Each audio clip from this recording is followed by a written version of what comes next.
Hey, how you doing? Mr. Extraordinary here. All right. So I just want to talk about another podcast that I have came across recently. It's called Justify. So this guy has been working with Nkululeko Mkeu from Nkululeko and Culture, and they actually met at Massive Metro when they were both working there. And he was behind the scenes. This Justice guy was behind the scenes for the most part. I think he's a cameraman and he also edits videos. That's why he also worked with Nkululeko Mkeu on Nkululeko and Culture or Diski TV, one of the two, if I'm not mistaken. I stand to be corrected on that one. It could be both, could be one of the two, but I think it was Diski TV, if I remember correctly, because I recently saw an interview with Nkululeko in Keu. So don't really know much about the guy, but I have seen that he has interviewed a few interesting people. He has interviewed Penel Mulo twice, or Penel the Black Pen. He has also interviewed Nkululeko Mkeu. He has interviewed Tso Vilagazi and has also interviewed the lady who plays the actress, the actress who plays Mapiti on Skim Sam. I believe her name is Mohau Mohlatsui. And what I liked about the podcast, actually, what spiked my interest, apart from this whole it's algorithm, I believe, that actually made me discover this guy because obviously I follow Penwell on a few on his few WhatsApp channels, and what I like about the first three videos that he released is that he's actually having a conversation with people while he is driving. So it gives the vibes of comedians in cars making coffee. If you remember that show by Jerry Seinfeld, where he actually has people in his car or people with him as he drives and they have a conversation. So it's something along those lines. But now it's actually a studio setup. But I actually like the fact that they were having this, casual conversation while he's driving. Great interviews. I think I've seen two of those. I haven't seen the third one. I haven't seen the Junior Kanye one. I'm not really much of a sports guy, so I was more interested in the one with Penwell and Morao. Listen, I think you should give it a try, check it out, and see if it spikes your interest. The conversations are quite good.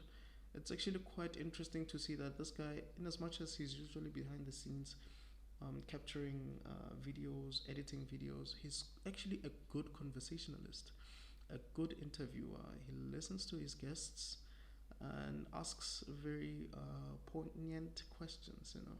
So I think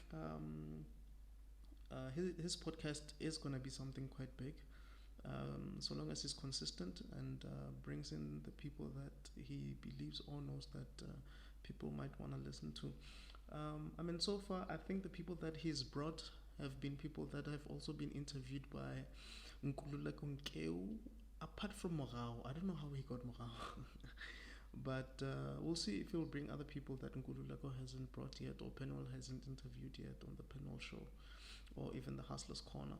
But I do see him actually making it, and his YouTube channel becoming quite big as probably even those that of the likes of Penwell and Guruleko and even DJ's Boo. So have a look at it. I'll leave a description, or rather a link in the description below.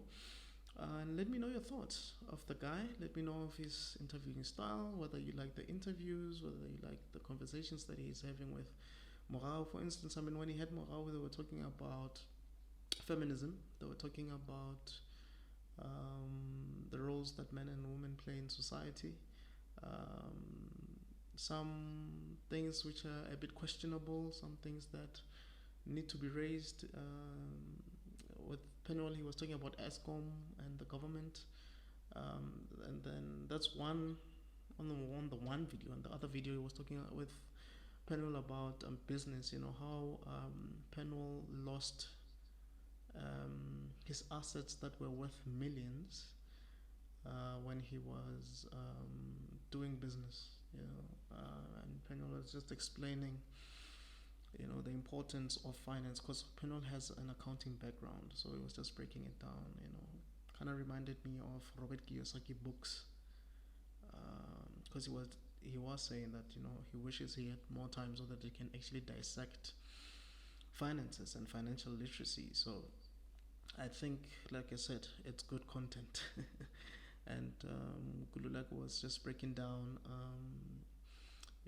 his career, how he came from Cape Town to Joburg, and how he started working at Itiski TV, and or rather at Massive Metro, then Itiski TV, and eventually Kululagan Culture, and the algorithms, and how it took his time to actually understand how YouTube works, for him to actually um, start being on the platform and take it seriously as a business, And he said something quite profound, that um, don't just sit on an idea and hope that people will buy into the idea.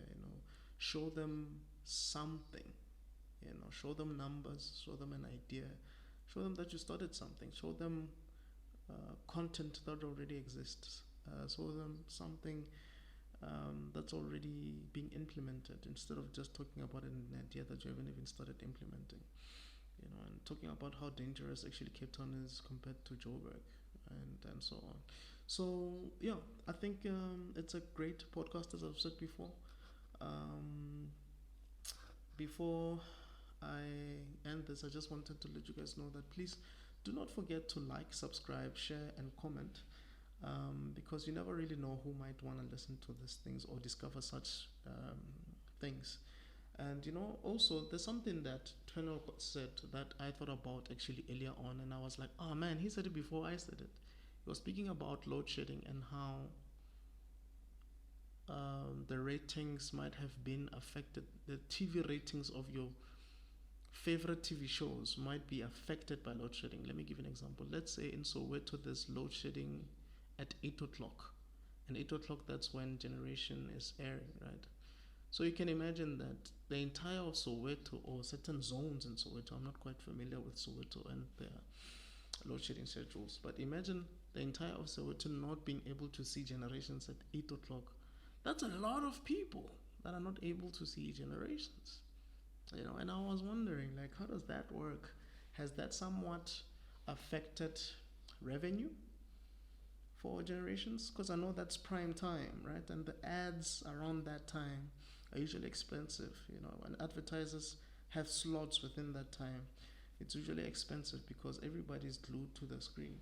And now it also made me wonder something else that Penel didn't mention yet, but I'm actually wondering if it might be a possibility.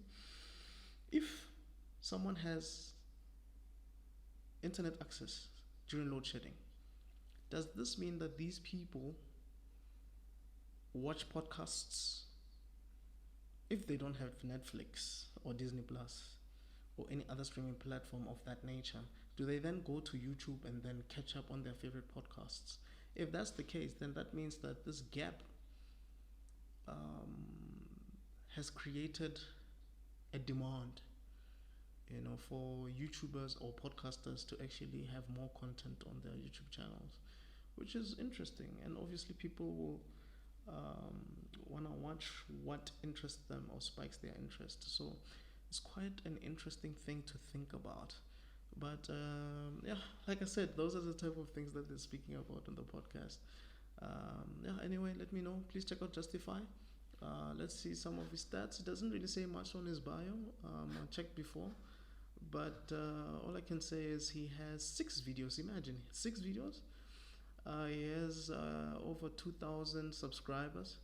And I believe he joined the 29th of May 2022, and he has 130,781 views. So yeah, that is Justify. Please check him out and let me know.